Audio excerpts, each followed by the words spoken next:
ওয়ালাইকুম রহমতুল্লাহ ওবরাকাতুহু। প্রিয় অতিথিবৃন্দ, মুসল্লিয়ান একরাম, আজকে পবিত্র জুমার দিন। এই দিনে আল্লাহ রব্বুল আলমিন আমাদের জন্য অসংখ্য পুরস্কার রেখেছেন। আল্লাহ রব্বুল আলমিনের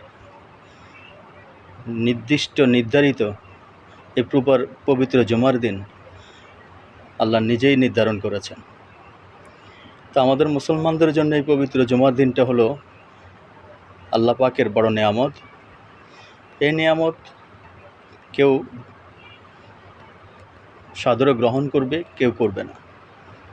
তবে আল্লাহকে মানার অর্থই হলো আল্লাহর সকল বিধান মানার, নিয়ম কানুনগুলো মেনে চললেই জান্নাত ওয়াজিব।